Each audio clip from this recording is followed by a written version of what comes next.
রব্বুল আলামিন যখন তাকে জান্নাত থেকে বের করে দিলেন, তখন সে আল্লাহর কাছে আবেদন জানালো। সে তখন বলল, রব্বি আনজিরনি ইলা ইয়াউমি ইউবআসুন। সে তখন বলল, রব আমাকে কিয়ামত দিবস পর্যন্ত অবকাশ দাও, কিয়ামত দিবস পর্যন্ত সুযোগ দাও। আল্লাহ তাআলা তখন বললেন, ইন্নাকা মিনাল মুনযারিন, নিশ্চয়ই আমি তোকে অবকাশ প্রাপ্তদের কাতারে শামিল করে দিলাম, আমি তোকে সুযোগ দিয়ে দিলাম। এই সুযোগ পেয়ে ইবলিস তখন বলল, তুমি আমাকে সাজদা না দেওয়ার কারণে জান্নাত থেকে বের করে দিলে, এই আদম এবং তার বংশধরদের ব্যাপারে আমার ওয়াদা হলো, ফাবিমা আগওয়াইতানি লাআকুদান্না লাহুম সিরাতাকাল মুস্তাকিম। সূরা আরাফে এসেছে। সে তখন বলল যে আদমের কারণে তুমি আমাকে জান্নাত থেকে বের করে দিয়েছো, এই আদম এবং তার বংশধরদেরকে সিরাতুল মুস্তাকিমের পথে, তোমার দ্বীনের পথে চলতে বাধা দেওয়া, এটাই হবে আমার প্রধান এবং প্রথম কাজ। কিভাবে আমি তাদেরকে বাধা দিব? সে তখন বলল, সুম্মা লাআতিয়ান্নাহুম মিন বাইনি আইদিহিম ওয়া মিন খালফিহিম ওয়া আন আইমানিহিম ওয়া আন শামাইলিহিম ওয়ালা তাজিদু আকতারাহুম শাকিরিন। আমি তাদেরকে সামন দিক থেকে, পিছন দিক থেকে, ডান দিক থেকে, বাম দিক থেকে চতুর্মুখী প্রতারণার জাল বিস্তার করে এই মানুষকে ধোঁকা দিয়ে দিয়ে জান্নাতের পথ থেকে লাঞ্ছিত করে আমি এদেরকে জাহান্নামী বানাবো। তাহলে মানুষকে জাহান্নামে নেওয়ার জন্য শয়তান ওয়াদা করেছে কার সাথে? আস্তে বলবেন না, জোরে বলেন, কার সাথে? তাহলে আয়াতগুলো আমাদেরকে কি বার্তা দিল? আমাদের ব্যাপারে আল্লাহর যেমন ওয়াদা আছে, আমাদের ব্যাপারে শয়তানের ওয়াদা আছে। আমাদের ব্যাপারে আল্লাহর ওয়াদা হলো, আমরা যদি আল্লাহর গোলামি করি আমাদেরকে জান্নাত দিবেন কে? আর আমাদেরকে শয়তান আমাদের ব্যাপারে ওয়াদা করেছে, সে আমাদেরকে কোন জায়গায় নিতে চায়? ওই পিছনে কয়েকজনকে অমনোযোগী দেখা যাচ্ছে, কেউ অমনোযোগী হয়ে না। এটা একটা ক্লাসের মতো, আপনি দেখবেন এখানে পয়েন্ট ওয়াইজ কিভাবে কথাবার্তা হয়। অমনোযোগী হয়ে না, নইলে বিরাট কিছু মিস করে ফেলবেন। আমার দেশে অনেক জায়গায় বেহুশ মাহফিল হয়, বক্তা নিজেও জানে না কোন টপিক নিয়ে কথা বলে। কিছুক্ষণ এইদিকে, কিছুক্ষণ ওইদিকে, কিছুক্ষণ আজান, কিছুক্ষণ গজল, লাফালাফি চিল্লা চিল্লি, আর তার সামনের শ্রোতারাও লাফালাফি চিল্লা চিল্লি করে ঠিক ঠিক বলে চিল্লায়। আপনি ঠিক বললেও কোরআনের কথা ঠিক, ঠিক না বললেও কোরআনের কথা ঠিক। এজন্য আপনারাও ঝগা খিচুড়ি মার্কা শ্রোতা হয়েন না, বেহুশ মাহফিল যেন না হয়। যতক্ষণ কথা হবে এখানে হেদায়েতের নিয়তে বসে দিলের কান দিয়ে শুনবেন। আল্লাহ তৌফিক দেন, বলেন আমিন। তাহলে ইবলিস আমাদেরকে কোথায় নিতে চায়? জাহান্নামে নেওয়ার জন্য সে কাজ চালাচ্ছে। আর তাকে আশ্চর্যজনক দুইটা ক্ষমতা দেওয়া হয়েছে। এক নাম্বার ক্ষমতা হলো তার এমন পাওয়ার, সে মানুষের রক্ত কণিকায় বিচরণ করে মানুষকে ধোঁকা দিতে পারে। বুখারী এবং মুসলিম শরীফের হাদিস, আল্লাহর নবী বলেছেন, ফা ইন্নাশ শাইতানা ইয়াজরি আহাদিকুম মাজরাদ দাম। আল্লাহর নবী বলেছেন, নিশ্চয়ই শয়তান তোমাদের রক্ত কণিকায় বিচরণ করে তোমাদেরকে ধোঁকা দিতে পারে। কি জাতের জিনিস এটা চিন্তা করেন। একেবারে রগের ভেতরে শিরায় শিরায় বিচরণ করে আপনাকে ধোঁকা দিতে পারে।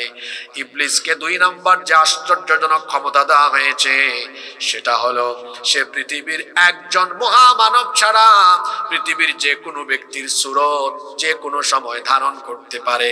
যার সুরত বা আকৃতি সে ধারণ করতে পারে না, তিনি আর কেউ নন, তিনি আমার আপনার নবী মুহাম্মাদুর রাসূলুল্লাহ।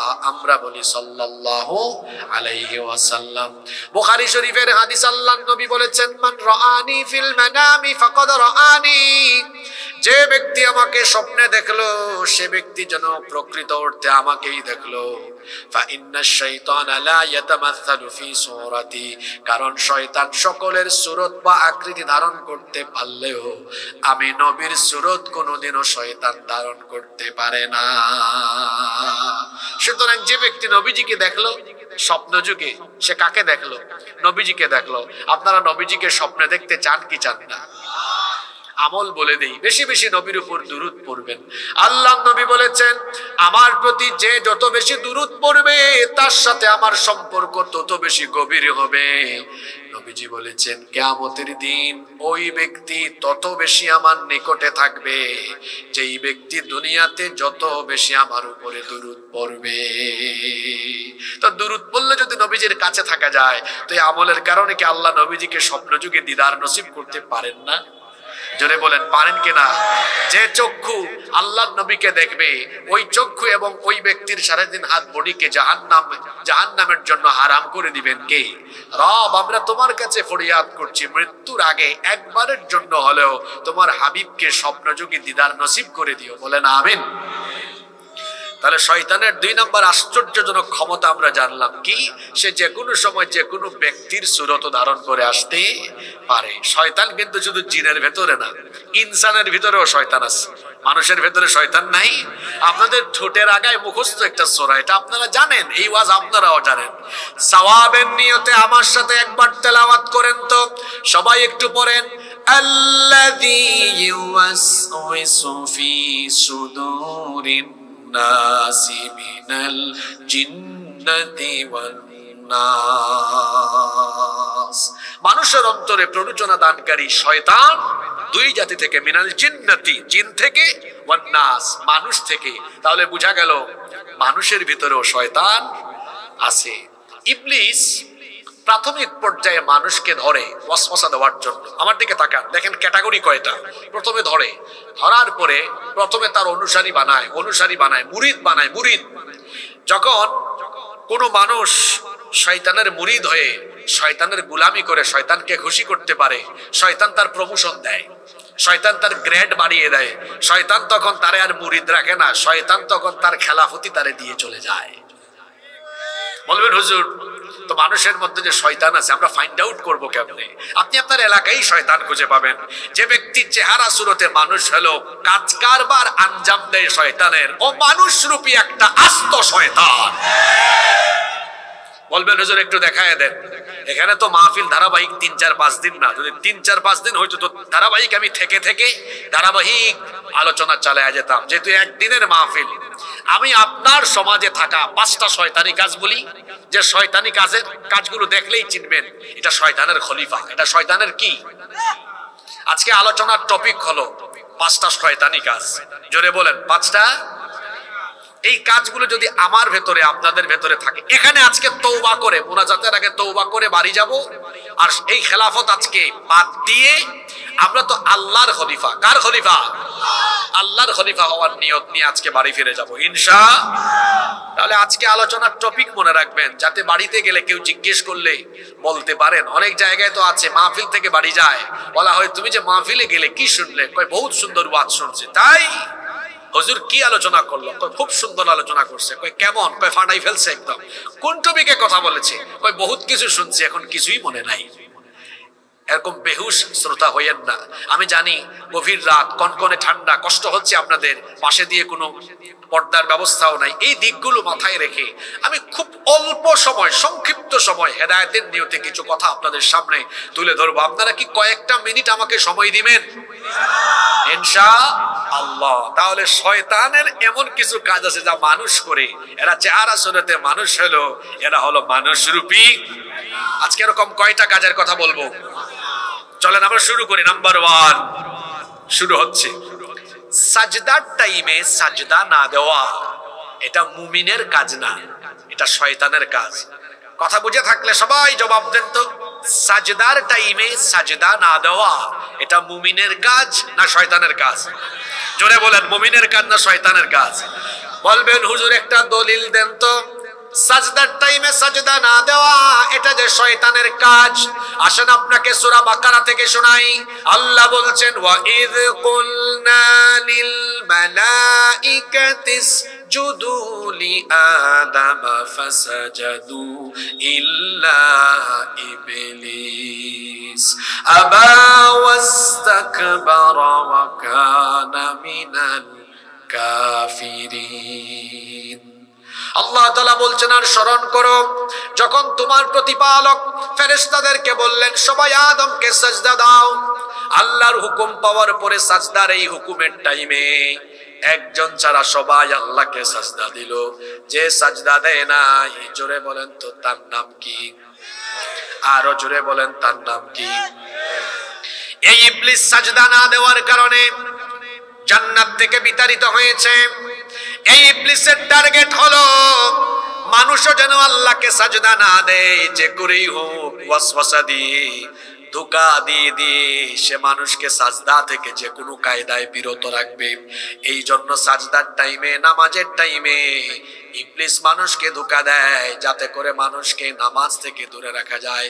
হাদিস শরীফে এসেছে ইবলিস কোন সময় হাসে, শয়তান কোন সময় হাসে আর কোন সময় কাঁদে।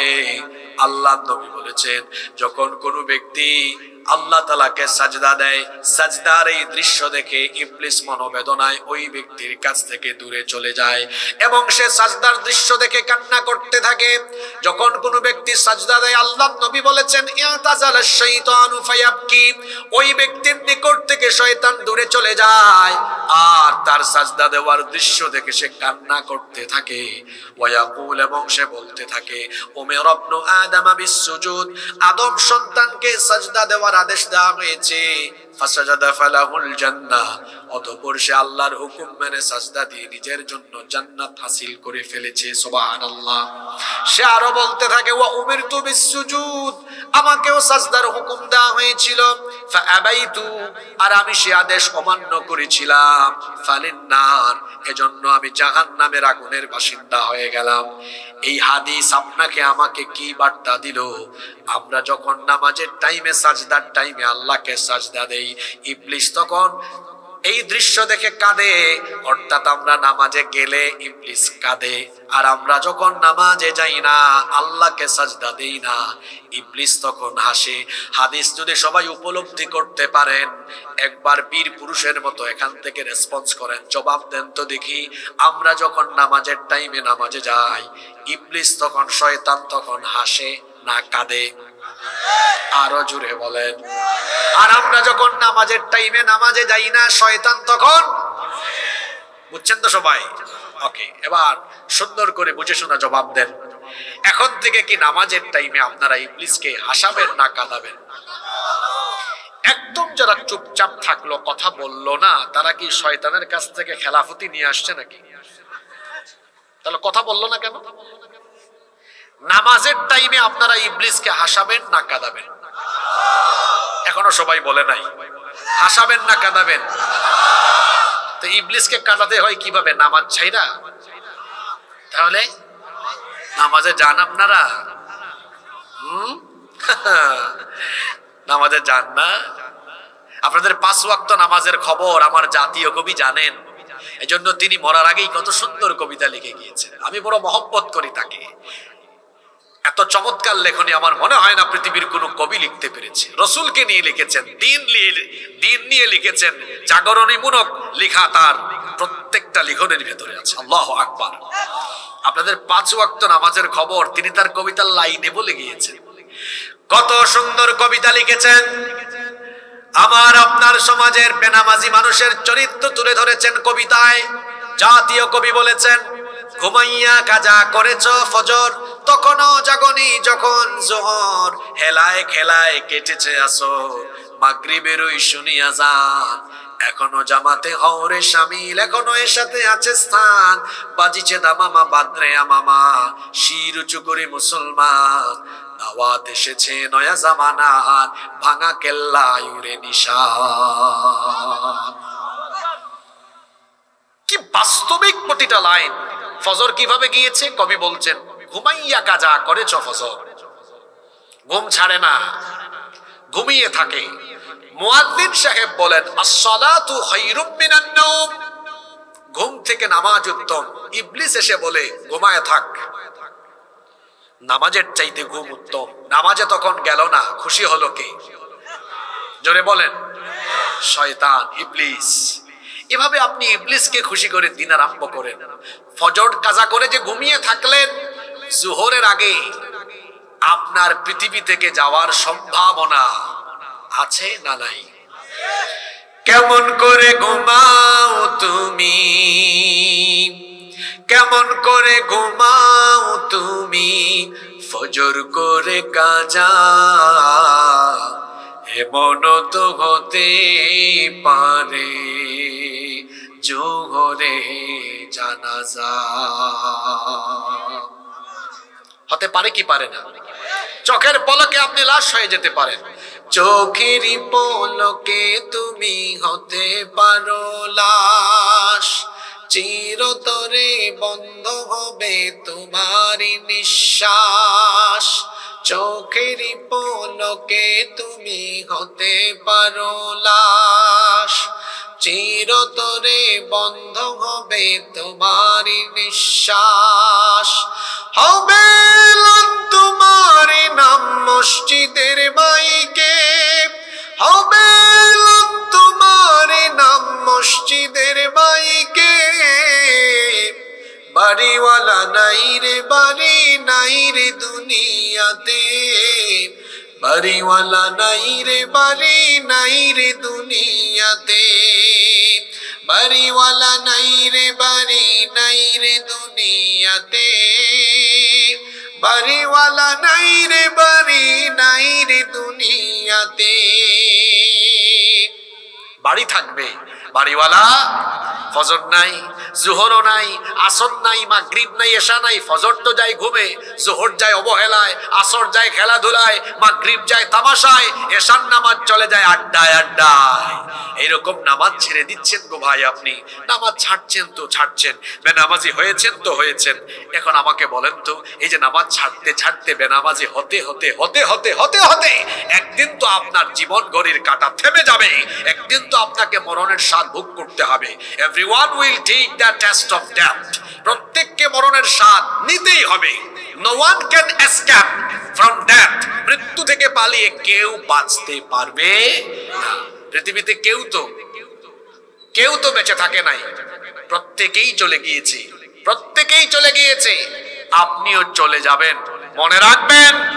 আপনি বেনামাজি হয়ে হয়ে আপনার দিন কাটাচ্ছেন, বছর কাটাচ্ছেন, বয়স কাটিয়ে দিচ্ছেন। বেনামাজি হয়ে হয়ে হয়ে হয়ে একদিন তো মরবেন। মরার পরে আলমে বরজখ কবরের জীবনে থাকবেন, একটা অনন্তকালের সময়ে থাকবেন। এই সময় যখন শেষ হবে, তারপরে ইসরাফিলের সিংহার ফুৎকারের পরে আপনাকে কবর থেকে উঠিয়ে আল্লাহর সামনে দাঁড় করানো হবে। কোনো সন্দেহ আছে? তারপরে আল্লাহ আপনার কাছ থেকে জীবনের হিসেব চাইবেন। এই ওয়াজ আপনারা আমার থেকে ভালো জানেন। আল্লাহ তাআলা যখন আপনার কাছ থেকে প্রথমেই হিসাব জানতে চাইবেন, প্রথমেই কোন আমল সম্পর্কে আপনাকে জিজ্ঞেস করবেন। তো এখানে কি ওয়াজ করব? সব ওয়াজ জানে, শুধু আমল নেই। আল্লাহ নবী বলেছেন, বুখারীর হাদিস, ইন্না আউওয়ালা মা ইউহাসাবু বিহিল আবদু ইয়াউমাল কিয়ামাতি মিন আমালিহি সালাতি।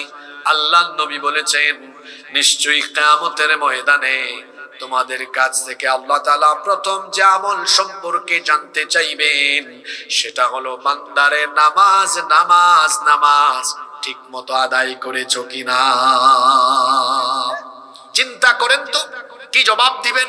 আপনার বাড়ি থেকে মসজিদ 100 হাত দূরে, যে ঈমান আপনাকে আপনার ঘর থেকে বের করে 100 হাত দূরের মসজিদে নিতে পারে না, এই দুর্বল ঈমান কি করে আপনাকে জান্নাতে নিয়ে যাবে? ইবলিস জান্নাত থেকে বের হয়েছে, জোরে বলেন, কয়টা সাজদা না দেওয়ার কারণে? মাত্র। যুবকদের ব্যাটারি কি ফিউজ হয়ে গেল নাকি ভাই? এই মহিলা মানুষের মতো আওয়াজ কেন? আমি দুর্বল মুসলমান দেখতে পারি না। আমার বাড়ি কোথায় জানেন?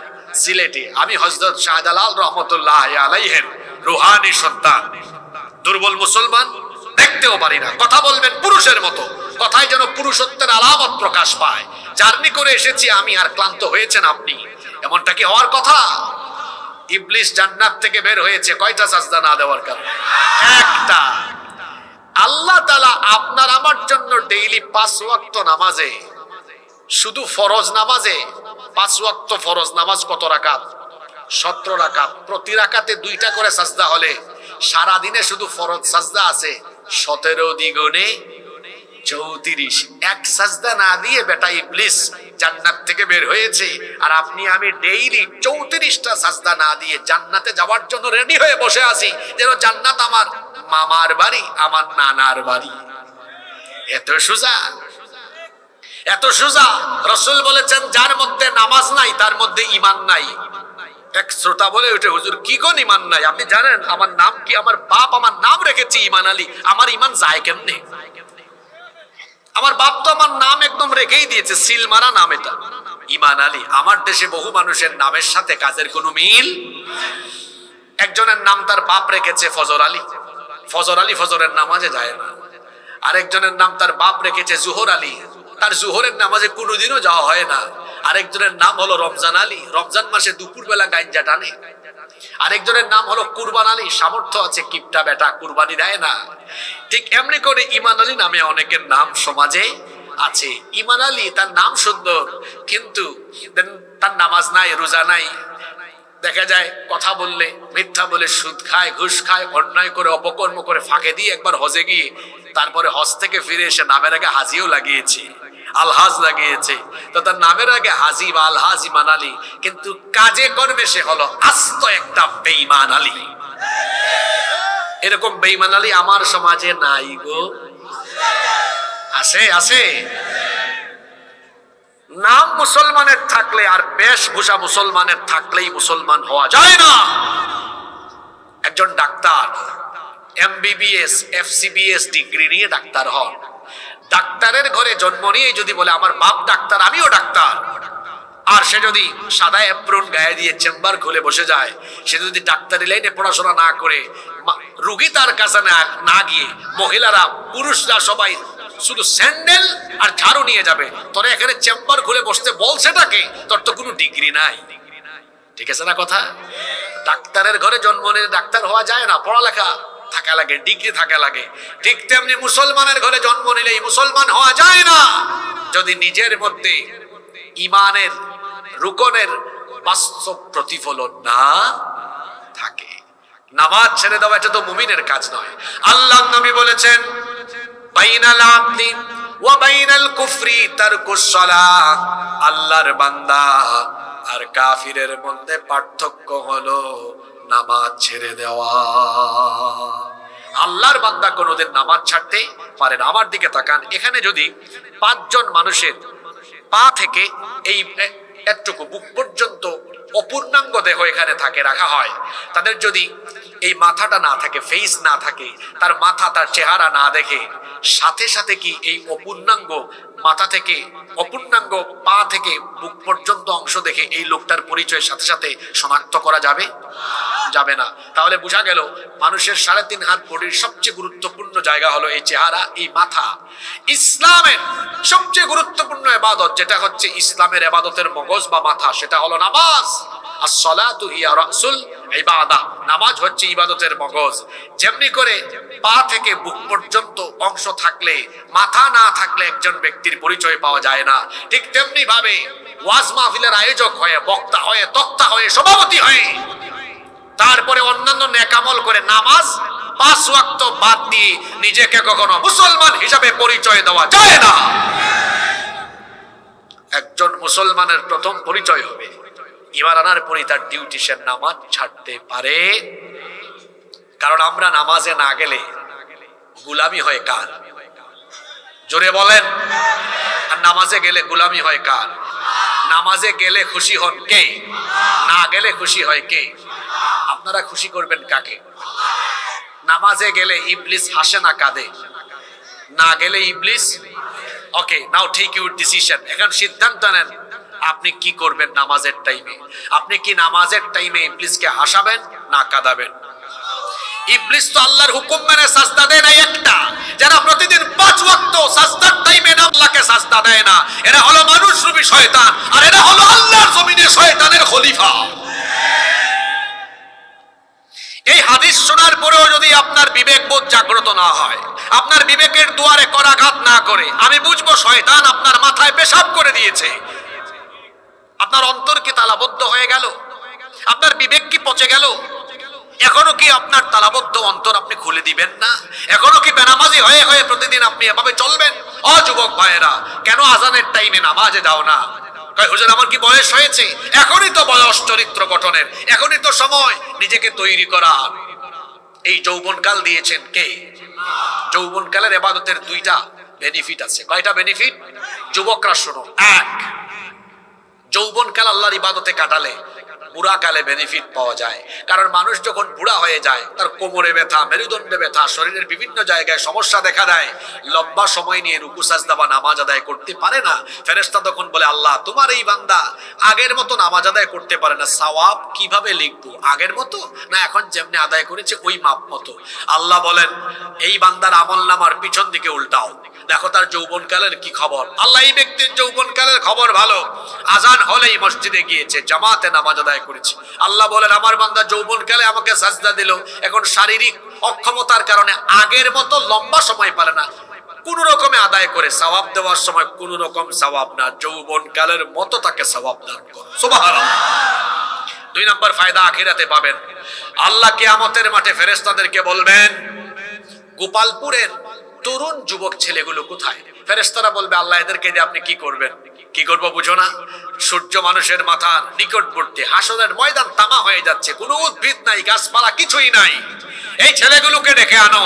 এই ছেলেগুলো আজান হলে যৌবনকালে আমাকে সাজদা দিয়ে দিয়ে আমাকে খুশি করেছে, আজকে আমি তাদেরকে খুশি করতে চাই। তাদেরকে ডেকে আনো আর আদর করে মহব্বত করে আমার আরশে আজিমের ছায়ার নিচে তাদেরকে জায়গা দান করো। সুবহানাল্লাহ।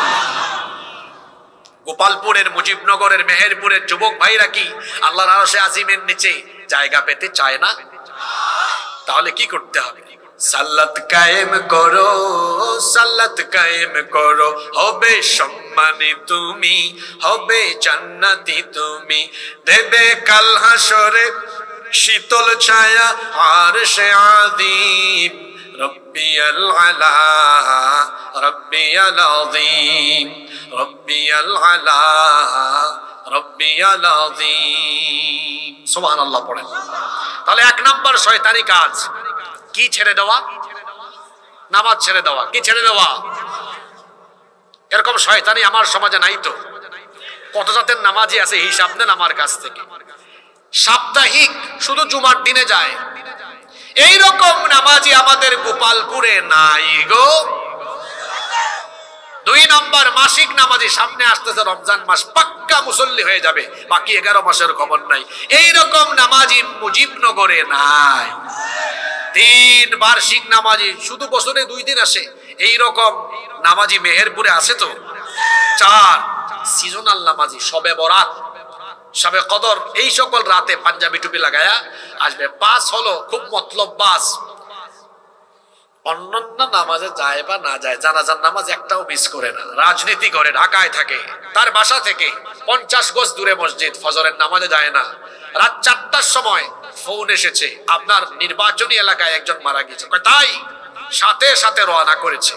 বুঝলাম না, জানাজার নামাজের জন্য এত পাগল, তার ঘর থেকে 50 হাত দূরে মসজিদে গেল না, আর ঢাকা থেকে কয়েক ঘন্টা জার্নি করে জানাজায় এসে হাজির। তার মতলব আপনি বুঝেন নাই, আমি বুঝছি। ফজরের নামাজের আগে বক্তৃতা করার সুযোগ নাই, জানাজার নামাজের আগে বক্তব্য দেওয়ার সুযোগ আছে। এরকম নামাজি নাই তো? আছে। আমার এলাকায় আমি একজনকে পাইছি, কোনো জানাজা মিস দেয় না। আমি মানুষকে জিজ্ঞেস করলাম, এত দেখি জানাজা একটাও মিস দেয় না। ঘটনাক্রমে একদিন জোহরের নামাজের আগে, তখন আমাদের এলাকায় ইলেকশন চলে, আমি বাড়ি গিয়েছি, নামাজের আগে তাকে পাইলাম, বললাম ভাই চলেন জোহরের নামাজে যাই। আপনি যান, আমি আসতেছি। নামাজে আসলো না, নামাজ শেষে একটা জানাজা ছিল, দেখলাম ইমাম সাহেবের পাশে ঘেসে আমাকে একটু চান্স দেন, বক্তৃতা দিল। বললাম এই লোককে নামাজে আসার কথা বললাম, সে নামাজে আসলো না, জানাজায় দেখি হাজির। পাশ থেকে একজন কয়, হুজুর হে নামাজ মিস দিও, এই এলাকার একটা জানাজাও মিস দেয় না, এবং প্রতিটা জানাজার আগে বক্তব্যের চান্স নেই। এরকম আছে? জোরে বলেন আছে? এই কয় প্রকার নামাজি বললাম? সাপ্তাহিক, মাসিক, বার্ষিক, সিজনাল, জানাজার নামাজি। এই 5 প্রকারের নামাজি জাহান্নামী বলেছেন কে? কোথায় বলেছেন আল্লাহ? শোনেন, আপনাদের ঠোঁটের আগায় মুখস্থই সূরা, সূরা মাউন, আমার সাথে তেলাওয়াত করেন। ফাওয়াইলুল লিল মুসাল্লিন আল্লাযীনা হুম আন সালাতিহিম সাহুন।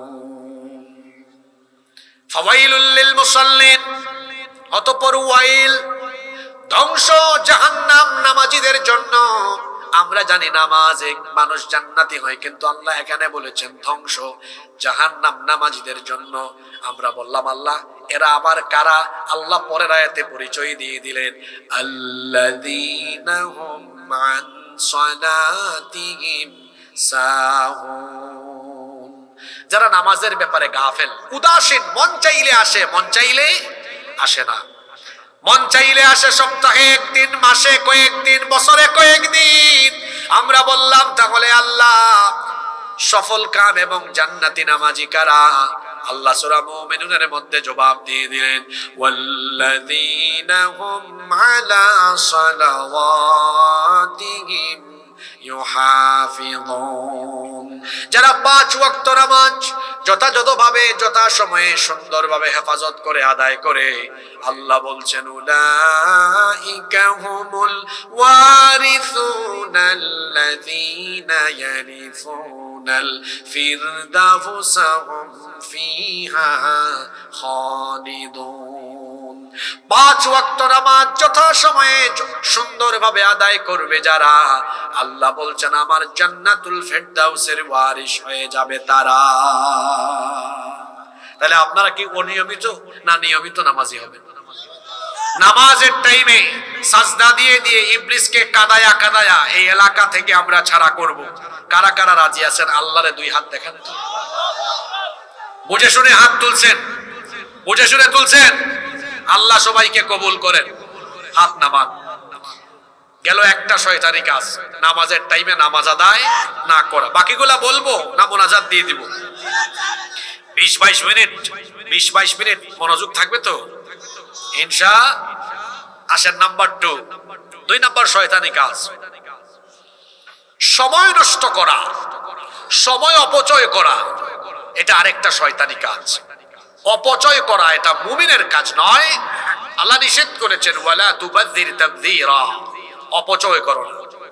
আর মানুষ যত অপচয় করে তার মধ্যে সবচেয়ে সেনসিটিভ যে বিষয় সেটা হচ্ছে সময় অপচয় করা, সময় নষ্ট করা।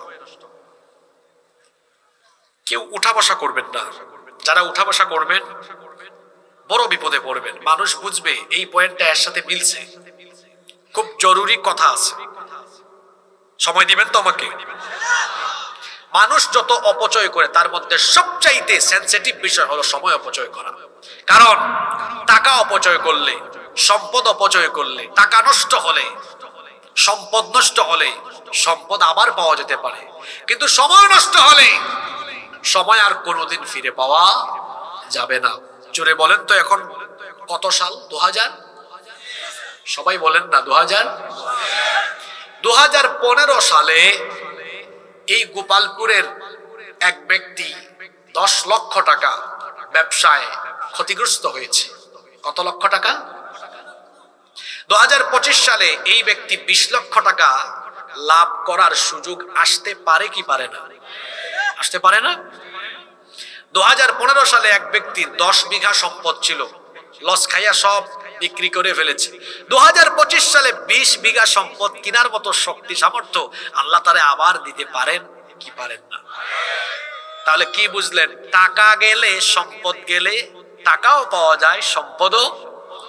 এখন আপনারা আমাকে বলেন, আজকের দিন পর্যন্ত যে সময় আমাদের জীবন থেকে চলে গিয়েছে, এই সময় কি কোনোদিন আমাদের জীবনে আর ফিরে আসবে? জোরে বলতে হবে, আসবে? তাহলে কি বুঝলেন? সময় গেলে সময় পাওয়া, টাকা গেলে টাকা পাওয়া, সম্পদ গেলে সম্পদ পাওয়া। যেটা পাওয়া যাবে না চলে গেলে ওইটার নাম কি? জোরে বলেন। আজকে যুব সমাজ সবচাইতে বেশি সময় নষ্ট করে, আর সময় নষ্ট করার জন্য তাদের হাতে একটা যন্ত্র আছে, একটা হাতিয়ার আছে। জোরে বলেন এটার নাম কি? জোরে বলেন এটার নাম কি? ভদ্র ছেলের মতো ছাত্ররা জবাব দাও। সত্য কথা বলার জন্য সৎ সাহস লাগে, সৎ সাহস নিয়ে জবাব দাও। তরুণ যুবকরাও বলো, যারা পড়ালেখা করো তোমরা বলো আগে, 24 ঘন্টার মধ্যে মোবাইলে তোমাদের কত ঘন্টা সময় ব্যয় হয়? এখানে কি একটা ছেলেও নাই যে সৎ সাহস নিয়ে সত্য কথাটা স্বীকার করবে? আনুমানিক কত ঘন্টা? বেশি হয়ে গেছে। দেখেন আমি বলি 10 থেকে 14 ঘন্টা, আপনারা কি একমত না দ্বিমত? হবে, এরকম হবে? 10 থেকে 14 ঘন্টা হবে না? ঘুম থেকে উঠার দোয়া কি জানেন না? আলহামদুলিল্লাহিল্লাযী আহইয়ানা বা'দা মা আমাতানা ওয়া ইলাইহিন নুশুর। আর জেন জি কিছু ছেলেপেলে আছে, এদের ঘুম থেকে উঠার দোয়া হলো চোখ খুলেই বলে আমার মোবাইল কই। ঘুম থেকে উঠার দোয়া তার। ঘুমানোর দোয়া কি? আল্লাহুম্মা বিসমিকা আমুতু। আর জেন জি ঘুমানোর দোয়া জানেন আপনারা? ফ্রি ফায়ার, পাবজি, রাতের বেলা জুয়া খেলে ঘুমায়। এখন অনলাইন জুয়া বেড়েছে, আইপিএল খেলা হয় ইন্ডিয়ায়, জুয়ার বাজি হয় মুজিবনগরে, বিপিএল খেলা হয় ঢাকায়, জুয়ার বাজি হয় গোপালপুরে। কি আছে না এরকম? 10 থেকে 14 ঘন্টা সময় তারা মোবাইলে বিনিয়োগ করছে, সময় নষ্ট হচ্ছে। ফেসবুকে, ইন্টারনেটে এই যে পড়ে থাকে।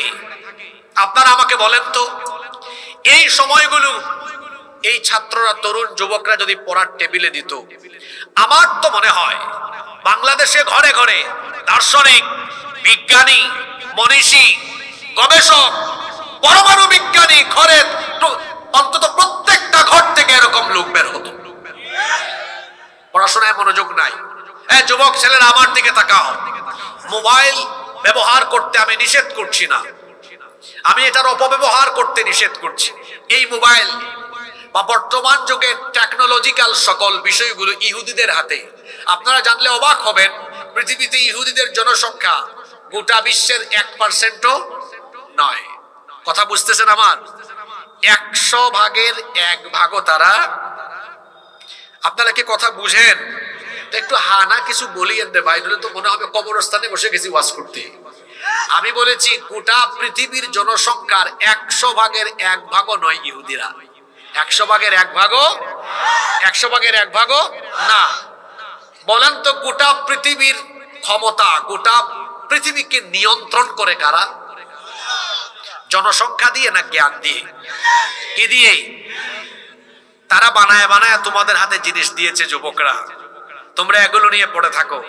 আর তারা পড়ালেখায়, গবেষণায় তারা চিন্তা করছে আগামীর পৃথিবীতে আবিষ্কারে, বিজ্ঞানে, প্রযুক্তিতে কিভাবে আমাদের দখলদারিত্ব বাড়িয়ে পৃথিবীকে আমরা নেতৃত্ব দিব। আর তুমি পড়ে আছো ফেসবুকে কোন মেয়েরে ফ্রেন্ড রিকোয়েস্ট পাঠাবা, ইউটিউবে আজকে কোন নাটক দেখবা, গুগল শরীফে গিয়ে পর্নো সাইটে ঢুকে কোন ব্লু ফিল্ম দেখবা। এই আসক্তিতে পড়ে গিয়ে তোমার যৌবন আজকে চিপায় চাপায় নষ্ট হয়। এক একটা চেহারা দেখছেন, সভাপতি সাহেবের দিকে তাকান, বয়স তো কম না ওনার, এখনো ফিজিক্যাল ফিটনেস ভালো। আপনাদের অবস্থা কি? একটা যুবকের দিকে তাকান, তার বয়স এখনো 17, 18, 20, 22, 23, 24। তার গালের দুই পাশের মাংস হাড্ডির চিপার ভিতরে ঢুকে গিয়েছে। ও হাঁটলে পরে ঝিমাই ঝিমাই হাঁটে, ওর শরীরে এনার্জি নাই। ও থাকবে কেমনে এনার্জি? ও তো রাত 3টা 4টা পর্যন্ত মোবাইলে তাহাজ্জুদ পড়ে, রাত জেগে থাকে। সকালবেলা ফজর নাই, তারপরে ঘুম থেকে উঠে সকাল 10টা 11টায় নাস্তাও করে না। তার পেট হয়ে গেছে গ্যাসের ডিব্বা, গ্যাসের কারখানা। ও পরিবেশ নষ্ট করে যেখানেই যায়। অত হেড অফিসের টাইমিংও ঠিক নাই, যেখানেই যায় আওয়াজ ছাড়া পরিবেশ দূষণ করে। আশা করি বোঝাতে পেরেছি। চিন্তা করেছেন তোমার চেহারায় লাবণ্য থাকার কথা, তোমার চেহারা এত বিচি কেন, এত ব্রণ কেন? তোমার চেহারা নষ্ট হলো কেন? তোমার খাদ্যাভ্যাস, ঘুমের অভ্যাস, তোমার জীবনে কোনো ব্যালেন্সিং নাই। ভারসাম্যহীন জীবন যাপনে তুমি অভ্যস্ত হয়ে গিয়েছো। আমার যুবক ভাইয়েরা, সময় নষ্ট করবেন না, সময় অপচয় করবেন না। সময় হলো পৃথিবীর সবচেয়ে দামি জিনিস। মনে রাখবেন, সময়কে কাজে লাগিয়ে সম্পদশালী হওয়া যায়, কিন্তু সম্পদশালী ব্যক্তি তার গোটা দুনিয়ার অর্থবিত্ত সহায় সম্পদ দিয়ে জীবনের ফেলে আসা সময়কে ফিরিয়ে আনতে পারে। জোরে বলেন, ফিরিয়ে আনতে পারে? সময় থাকতে সময়ের মূল্য দিচ্ছেন না। ওই যে কবি মতিউর রহমান মল্লিক সুন্দর লিখেছেন, যথার্থ বলেছেন, যাই যাই যাই যাই দিন চলে যাই, কোরআন পড়লাম না, কত নোবেল নাটক পড়লাম, হাদিস ধরলাম না। যাই যাই যাই যাই দিন চলে যাই, কোরআন পড়লাম না, কত নোবেল নাটক পড়লাম, হাদিস ধরলাম না।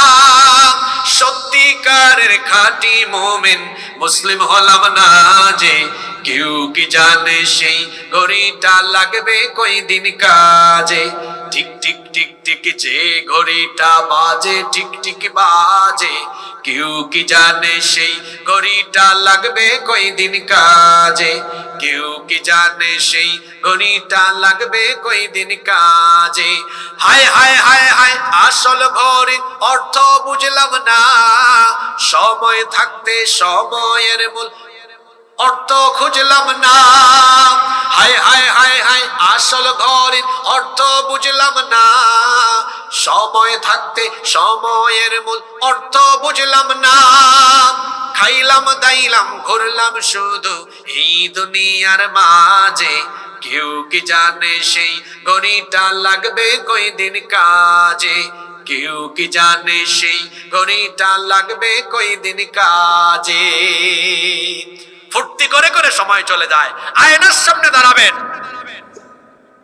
দেখবেন মনে হবে হায় হায় হায় দাড়ি উঠে গেল, সেদিন না আমার দাড়ি ছিল না, মুছও ছিল না। যাদের চামড়া কুচকে গিয়েছে, আয়নার সামনে দাঁড়ালে মনে হবে হায় রে, সেদিন আমি জোয়ান ছিলাম, অবিবাহিত ছিলাম, বিয়ে করলাম, বাচ্চা হলো, নাতিপুতি পেয়ে গেলাম, চামড়া কুচকে গেছে, মনে হয় জীবনটা খুব তাড়াতাড়ি হারিয়ে গিয়েছে। কি এরকম মনে হয় না? মনে হয় সেদিন স্কুলে পড়েছি, সেদিন মাদ্রাসায়, সেদিন ভার্সিটিতে পড়াশোনা করেছি, আর জীবন চলে যাচ্ছে। সময় চলে যায়, সময় থেমে থাকে না। সবাই সময়ের জন্য অপেক্ষা করে, কিন্তু সময় কারো জন্য অপেক্ষা করে না। আজ 6 জানুয়ারি, আজকে আমি জানি আপনাদের এলাকায়, আপনাদের গ্রামে উৎসব মাহফিলকে কেন্দ্র করে আপনাদের প্রত্যেকের বাড়িতে আজকে মেহমান এসেছে, খাবার দাবারের আয়োজন হয়েছে, বেড়াতে আসছে না আত্মীয় স্বজন, সবাই অপেক্ষায় ছিল যে 6 তারিখ কবে আসবে, আমাদের এলাকায় মাহফিল হবে। সবাই সময়ের জন্য অপেক্ষা করেছেন, সময় কারোর জন্য অপেক্ষা করে নাই। সময় আসে, সময় চলে যায়। যখন আমি সালাম দিয়েছিলাম, বক্তব্য শুরু করেছিলাম, এই সময়টা চলে গিয়েছে। এখন যে কথা বললাম, এই সময়টাও চলে গেল। এটা আমার জীবনে আর কোনোদিন ফিরে আসবে। সুতরাং সময় নষ্ট করবেন না।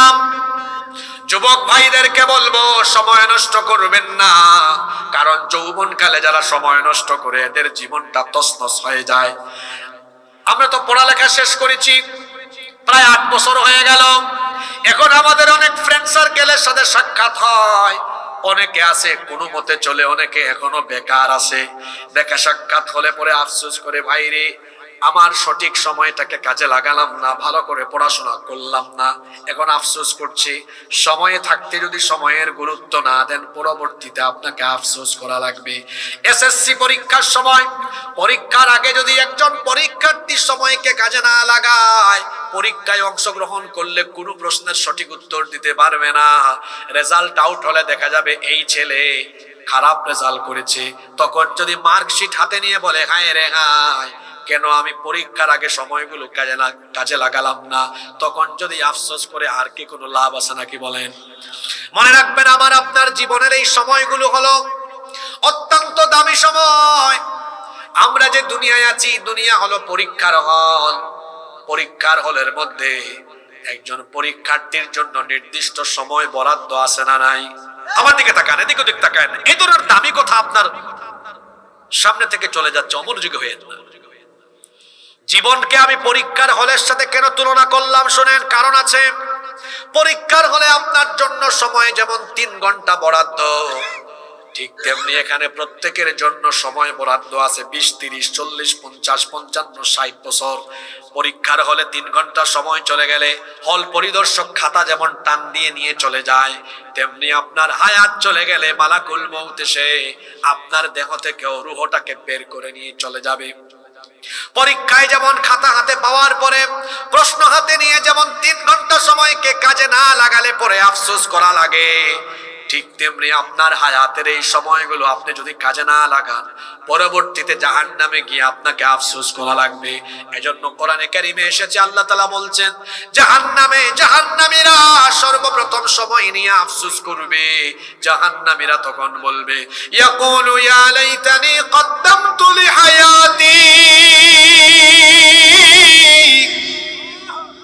জাহান্নামীরা বলবে, হায় দুর্ভাগ্য, আফসোস আমার, আমি যদি দুনিয়াতে থাকাকালীন সময়ে নেক আমল করে পাঠিয়ে আসতাম, আজ আমাকে এই জিল্লতি বেজ্জতিতে পড়া লাগতো না।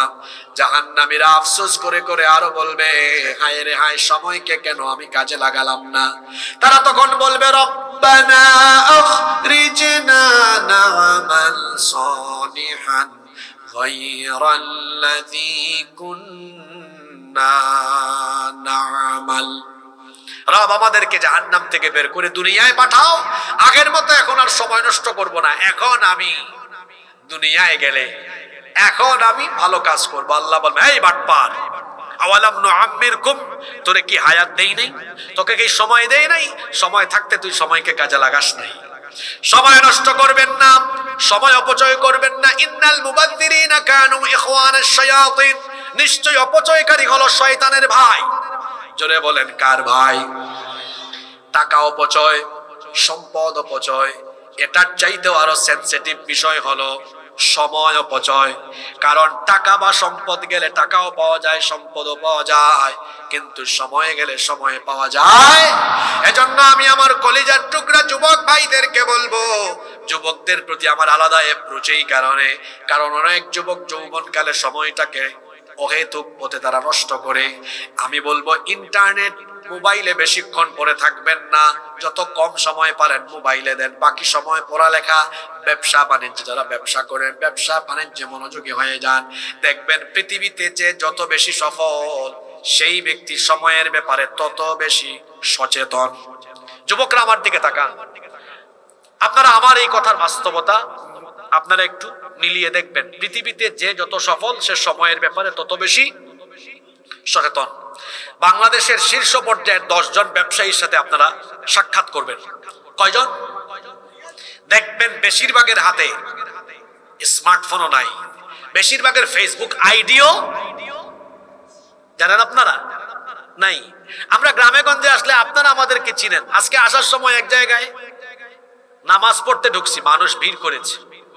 আপনি চিনেন কেমনে? আপনাকে আমরা ফেসবুকে, ইউটিউবে শুনি।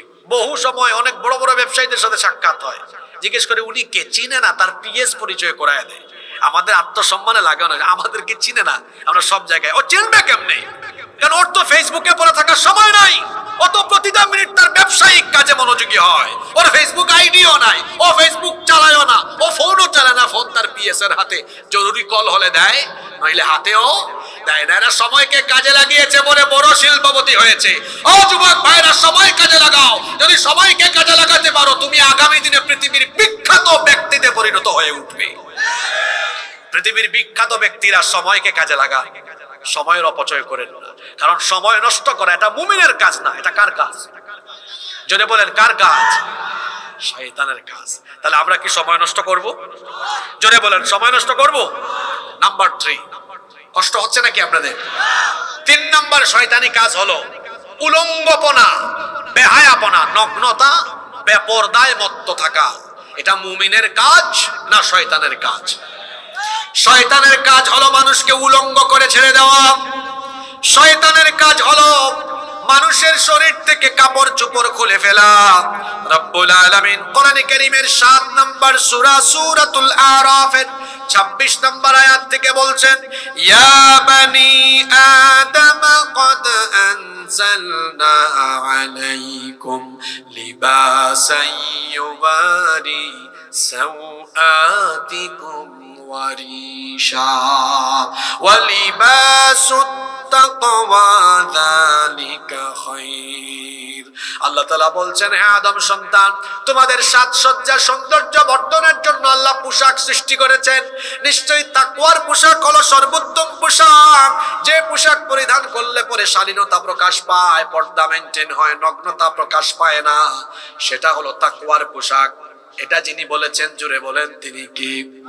সে আল্লাহ এরপরে বলছেন ইয়া বানি আদম লা ইয়াফতিনান্নাকুমুশ শাইতানু কামা আখরাজা আবাওয়াইকুম মিনাল জান্নাতি ইয়ানজিউ আনহুমা লিবাসাহুমা লিয়ুরিয়াহুমা সাওআতিহিমা। আল্লাহ তাআলা বলছেন হে আদম সন্তান, শয়তান তোমাদের মা বাবাকে যেমন ফিতনায় ফেলেছিল, তোমাদেরকে যেন শয়তান সেরকম ফিতনায় না ফেলে। আমরা বললাম আল্লাহ আমাদের বাপ আর মাকে শয়তান কেমন ফিতনায় ফেলেছিল? আমাদের বাবা আদম আলাইহিস সালাম আর আমাদের মা হাওয়া আলাইহাস সালাম, এই দুইজনকে আল্লাহ জান্নাতে রেখে দিলেন আর বললেন ওই নিষিদ্ধ গাছের কাছে যেও না। শয়তান তাদেরকে ওয়াসওয়াসা দিয়ে ফিতনায় ফেলে ওই নিষিদ্ধ গাছের কাছে নিয়ে গেল, নিষিদ্ধ গাছের ফল ভক্ষণ করালো। এরপরে তাদের পরন থেকে শরীর থেকে কাপড় খুলে গেল, শয়তান উভয়কে লজ্জাস্থান দেখিয়ে দিল। তাহলে বলেন তো মানুষের শরীর থেকে কাপড় খুলে লজ্জাস্থান দেখিয়ে দেওয়া এটা কার কাজ? আরো জোরে বলেন কার কাজ? শয়তানের কাছ থেকে খেলাফতি নিয়ে এখন কিছু মানুষরূপী শয়তানের খলিফা এরাও আজকে অশ্লীলতা বেহায়াপনার নামে নারীদের শরীর থেকে কাপড় শর্টকাট করে করে শয়তানের খেলাফত আজকে সমাজে বাস্তবায়ন করে চলেছে। এই কাতার থেকে আপনিও বের হতে পারেননি তো, এই কাতার থেকে আপনিও বের হতে পারেননি। ঠিক ঠিক আগে বলিয়েন না, নিজের চরকায় তেল দেন। আপনার ঘরের নারীকে কি আপনি পর্দায় রেখেছেন? আপনার ঘরের নারীকে আপনি বেপর্দা বানিয়ে আপনি তো শয়তানের কাজ আঞ্জাম দিয়েছেন। কারণ শয়তানও তো চায় কাপড় চোপড় শর্টকাট কইরা সয়লাভ ঘটিয়ে দেওয়া। আপনার ঘরের বউ পর্দা করে না, আপনার মেয়ে পর্দা করে না, আপনার খারাপ লাগে না? এ কেমন রুচিহীন ব্যক্তিত্বহীন পুরুষ আপনি! আপনার বউকে বেপর্দা বানিয়ে রাস্তায় বের করে দিয়েছেন। আপনার বউয়ের ঠোঁট কেমন, নাক কেমন, গাল কেমন, সে দেখতে কেমন সব পাবলিক জানে। আপনার কি একটুও খারাপ লাগে না? যদি খারাপ নাই বা লাগে, আমি আপনার পুরুষত্ব নিয়ে প্রশ্ন তুলতে পারি, আপনার রুচি নিয়ে প্রশ্ন তুলতে পারি। আপনি রুচিহীন ব্যক্তিত্বহীন এক ব্যক্তি, আপনি পুরুষ নামে কলঙ্ক।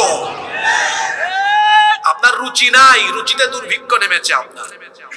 আগে ছিল ট্রাভেল ব্লগ, ফুড ব্লগ, এখন নতুন ফিতনা কাপল ব্লগ।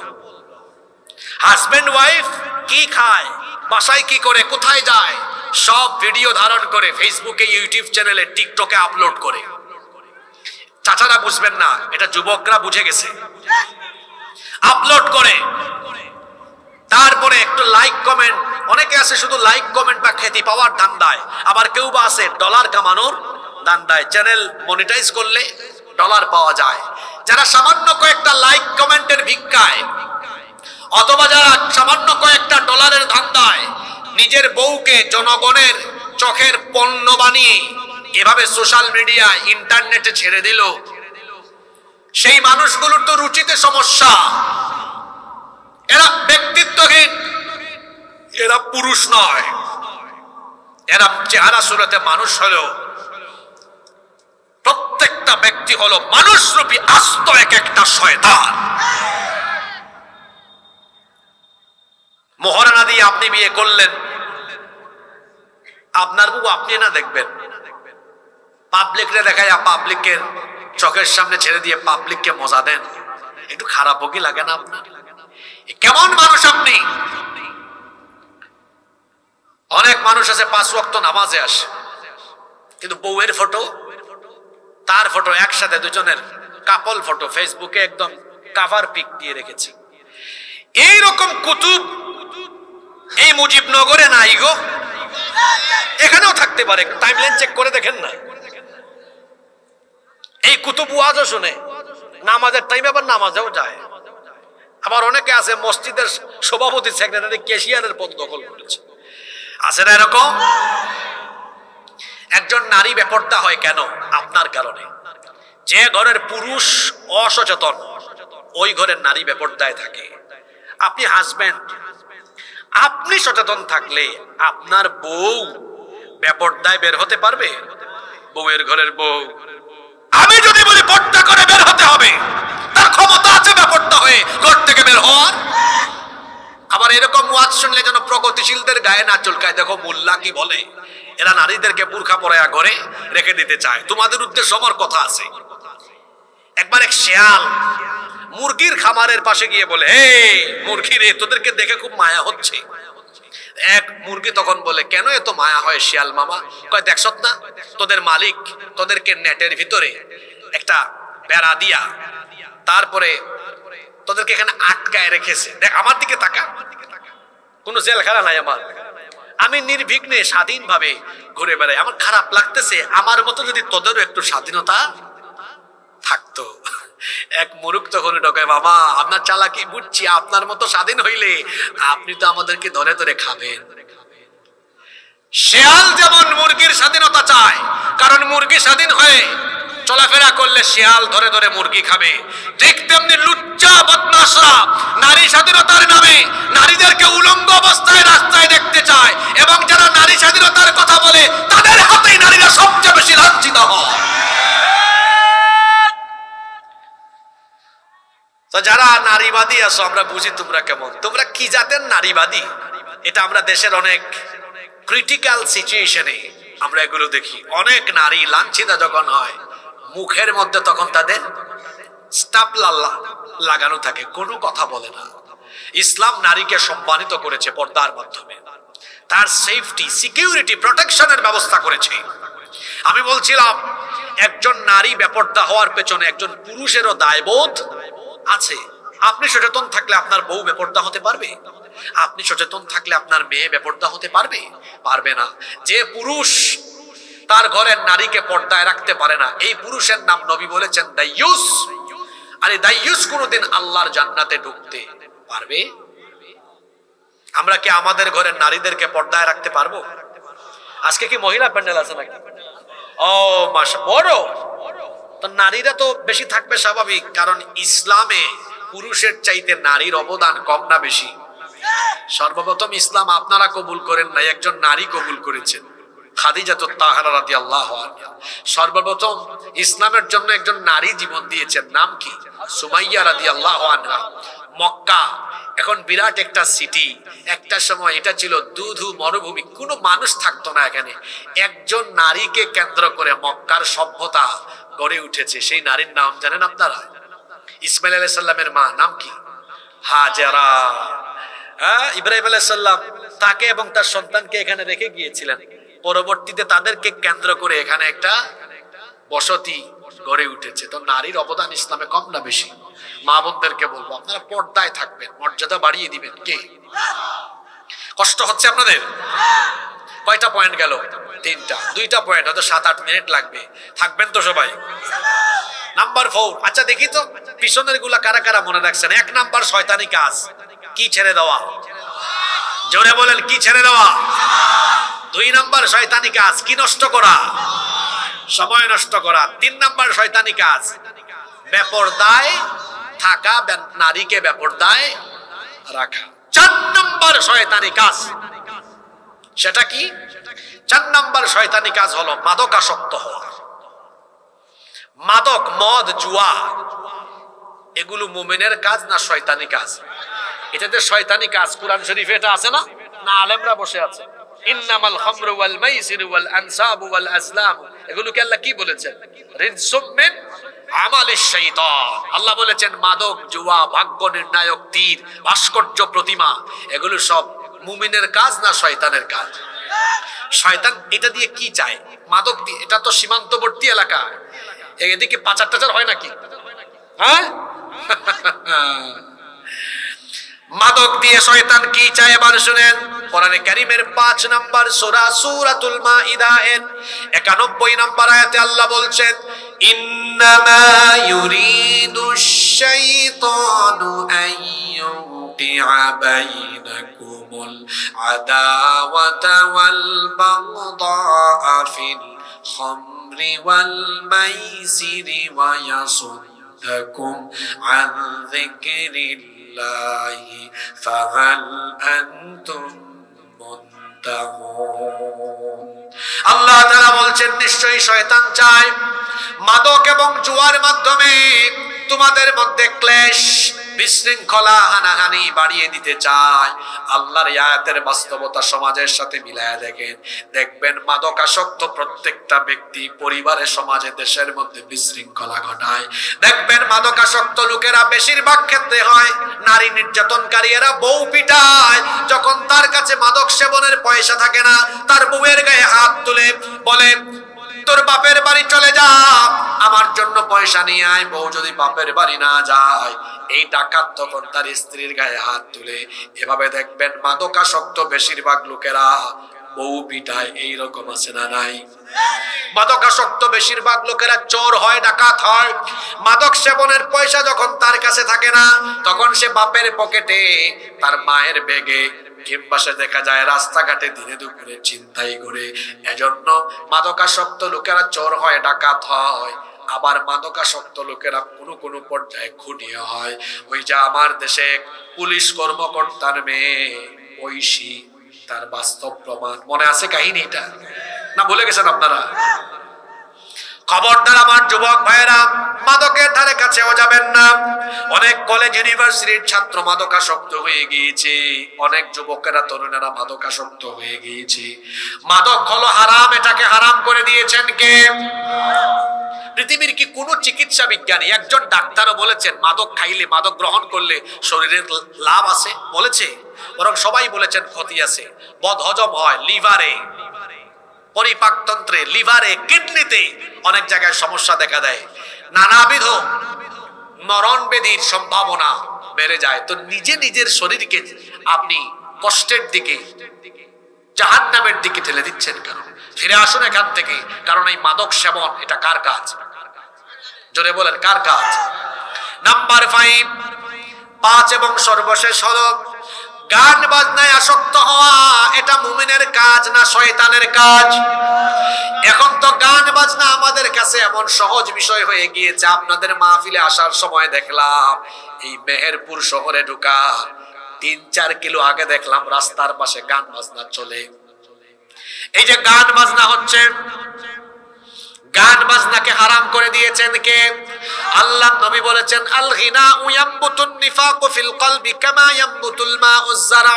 আল্লাহ নবী বলেছেন পানি সেচ দিলে যেমন জমিনে, ফসলের মাঠে ফসলের উৎপাদন বাড়ে, ঠিক তেমনি ভাবে গান বাজনার মাধ্যমে মানুষের অন্তরে নিফাক বাড়ে। মানুষ আস্তে আস্তে মুনাফিকের দিকে চলে যায়।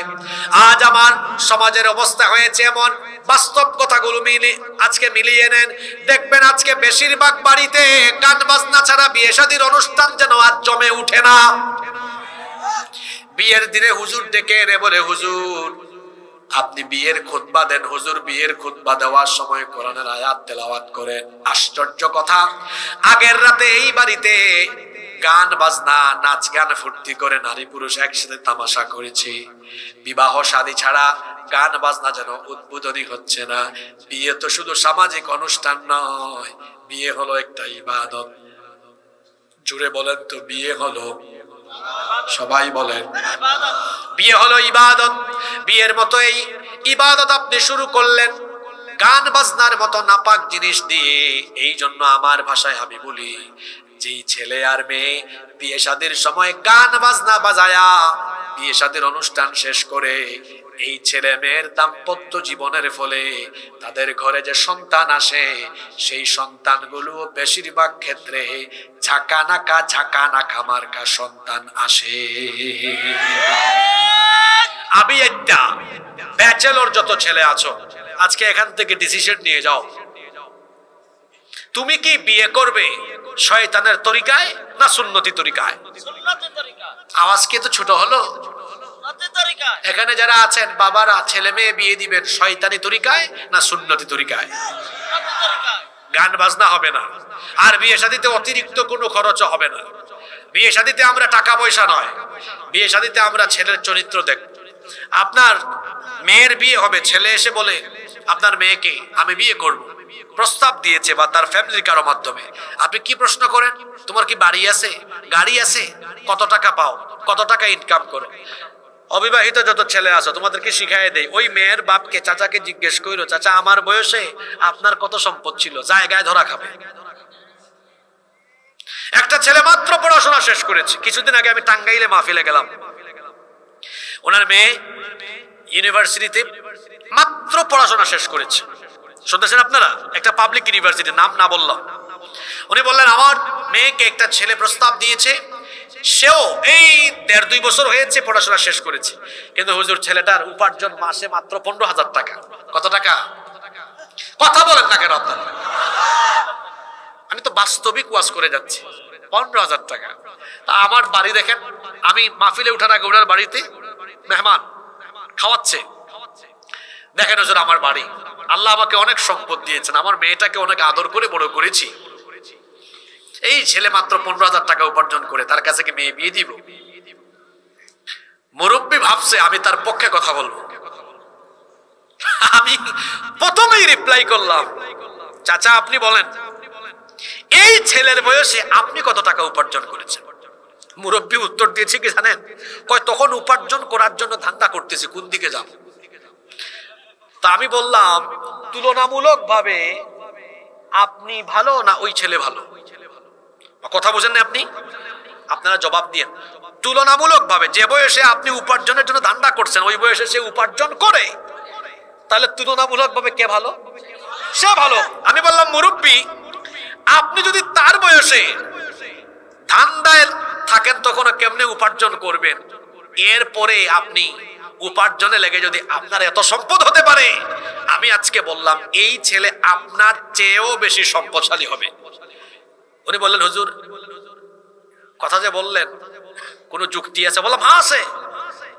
তার বয়সে আপনি টাকা না কামাই আজকে এত সম্পদশালী, আর এত ওই বয়সে 15,000 টাকা কামায়, তার মানে তার লেভেল আপনার উপরে যাবে। ওই বয়সে আপনি 0 ছিলেন, এই বয়সে সে 15,000 কামায়, 15 বছর পরে সে 15 কোটি টাকার মালিক হতে পারে না? কে আছে পৃথিবীতে যে 25-26 বছরে কোটিপতি হয়? আছে এমন কেউ?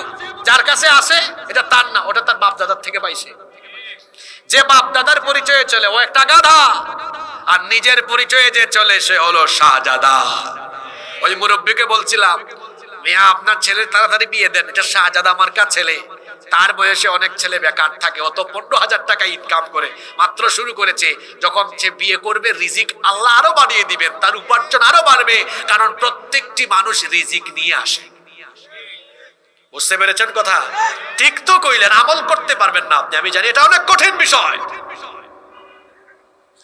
একটা ছেলে সম্পদশালী হয় 32, 33, 35, 36 বছর বয়সে যখন যায়, বিয়ের আগে কেউ ঘর বাড়ির মালিক হয় না। আজকে যার ঘরে খাইলাম ওনারা 5 ভাই, তো আজকে এক বাড়িতে খাইলাম, উনি নতুন বাড়ি বানিয়েছেন, তো উনার ছেলে মেয়েরা এখন বিদেশে থাকে, ঢাকায় থাকে। উনার বাড়ি হয়েছে বিয়ের আগে না বিয়ের পরে? কথা বলেন না কেন আপনারা? তো মানুষ সফল হয় বিয়ের আগে না বিয়ের পরে? তা আপনি আগে খুঁজেন কেন? আপনি খুঁজবেন আগে কি জানেন? বাবা তুমি কি 5 ওয়াক্ত নামাজ পড়ো, এটা বিয়ের আগে খুঁজবেন। তুমি কি 5 ওয়াক্ত নামাজ পড়ো? আচ্ছা তুমি যে টাকাটা কামাও, হোক না 15-20 হাজার, ওইটা কি হালাল পথে কামাও? তাকে জিজ্ঞেস করেন বাবা তুমি দাঁড়িয়ে রাখো না কেন? এরকম সৎ দিনদার নামাজি পরহেজগার ছেলের কাছে মেয়েকে দিয়ে দেন, আপনার মেয়ে সুখে শান্তিতে আজীবন বসবাস করবে। বহু টাইলস ওয়ালা ঘরে মেয়ে বিয়ে দিয়ে অনেক মেয়ের মা বাপ সবগুলার কপাল পুড়ছে, আছে না নাই? এইজন্য রাসূল বলেছেন দিনদারিতাকে প্রাধান্য দাও। আমরা টাকা পয়সা নয়, দিনদারিতাকে প্রাধান্য দিই। রাজি আছেন? রাজি আছেন? 5 নাম্বার শয়তানি কাজের কথা বলছিলাম, গান বাজনা থেকে দূরে থাকতে হবে। তো গান বাজনা না শুনলে একটা তো শুনতে হবে, তাই না? আমরা শুনবো আল্লাহর কোরআন। শুনবো কি? কারণ কোরআন শুনলে কলিজা ঠান্ডা হয়, কোরআন শুনলে ঈমান বাড়ে। আর শুনতে যদি মন চায়, আমার দেশে সাইমুম আছে, শশাস আছে, কলরবের শিল্পী আছে, এদের গজল শুনবেন, দেখবেন হৃদয়ের খোরাক পাবেন। এক একটা গজল শুনলেই কলিজাটা ঠান্ডা হয়ে যায়। কারণ আল্লাহর নামে, রসুলের নামে যেই গান, যে গজল গাওয়া হয়, সেই গান, সেই গজলগুলো সুন্দর কম না বেশি? টায়ার্ড হয়ে গেছেন? সুন্দর কম না বেশি? তোমার নামে যদি গান গাওয়া হয়, গান সুন্দর হয় তোমার নামে। কার নামে? আরো জোরে বলেন। তোমার নামে যদি গান গাওয়া হয় গান সুন্দর হয়, তোমার সৃষ্টি পানে যদি চাওয়া হয় চোখ সুন্দর হয়, তোমার নামে যদি গান গাওয়া হয় গান সুন্দর হয়। আল্লাহর নামের গান যেমন সুন্দর আল্লাহ তেমন। দুনিয়া সুন্দর, মানুষ সুন্দর, আসমান সুন্দর, জমিন সুন্দর, সুন্দরে সুন্দরে পাল্লা, জানি না কত সুন্দর তুমি আল্লাহ, জানি না কত সুন্দর তুমি আল্লাহ। সুবহানাল্লাহ। গজল শুনতে মন চায়, আপনি কাজী নজরুলের গজল শুনেন। ত্রিভুবনের প্রিয় মুহাম্মদ এলো রে দুনিয়ায়, রে সাগর আকাশ বাতাস। ভালো লাগে না খারাপ লাগে? এগুলো এটা শুনবেন, এগুলো শুনবেন, হৃদয়টাকে কলিজাকে ঠান্ডা করে দিবেন কে? তাহলে যে পাঁচটা শয়তানি কাজের কথা বললাম, বলেন তো এই পাঁচটা কাজ কি সমাজে আসে না নাই? এগুলো আমরা করব না বর্জন করব? দেখি ওয়াজ কেমন মনে রাখলেন। কয়টা শয়তানি কাজ নিয়ে আজকে আলোচনা করলাম? জোরে বলেন। পাঁচটা। এক নাম্বার, নামাজ ছেড়ে দেওয়া। ছাড়বেন না আদায় করবেন? কারা কারা ছাড়বেন হাত তুলে? মাশাআল্লাহ, মনোযোগ আছে। কারা কারা 5 ওয়াক্ত নামাজি হয়ে যাবেন ইনশাআল্লাহ? হাত নামান। নাম্বার 2, 2 নাম্বার শয়তানি কাজ কি নষ্ট করা? যুবক ভাইয়েরা সময় নষ্ট করবেন। আজকে যে আমি ওয়াজ করলাম এখানে 1.5 ঘন্টার উপরে, আমি কি আমার টপিকের বাইরে গিয়ে আলতু ফালতু কথা বলে সময় নষ্ট করেছি? এটা আমার অভ্যাস না। আমি কোনো মাহফিলে, আমার দাওয়াতি লাইফে আমি আজকে 9-10 বছর ধরে কথা বলি, আমি কোনোদিন অপ্রাসঙ্গিক, অপ্রয়োজনে, অহেতুক একটা কথা বলে আমি কোনো মাহফিলে সময় নষ্ট করি না। শুধু মাহফিল নয়, মাহফিলের বাহিরেও আমি আমার ব্যক্তি জীবনে সময়কে কাজে লাগানোর সর্বোচ্চ চেষ্টা করি। কারণ পৃথিবীতে সময়ের চেয়ে দামি কোনো নিয়ামত আর সময় কাজে লাগানো। 3 নাম্বার শয়তানি কাজ কিসে মত্ত হওয়া? বেপরদা। বেপরদায়। আমরা কি বেপরদায় মত্ত হব না পর্দা নিশ্চিত করব? ইনশাআল্লাহ। নাম্বার 4, 4 নাম্বার শয়তানি কাজ মাদক সেবন, গ্রহণ, চোরাচালান, যে কোন ধরনের সম্পৃক্ততা। মাদকের সাথে আমাদের কোনো সম্পর্ক থাকবে। নাম্বার 5 নাম্বার কি বলেছিলাম? কোনো গান বাজনার সাথে আমাদের কোনো সম্পর্ক থাকবে না। যারা এখনো বিয়ে করেনি তারা আজকে সিদ্ধান্ত নিবে আমরা গান বাজনা মুক্ত আমাদের সুন্দর একটা বিয়ের অনুষ্ঠান এলাকায় উপহার দিবে ইনশাআল্লাহ। আল্লাহ এই 5টি কথার উপরে আমাদেরকে আমল করার তৌফিক দান করেন।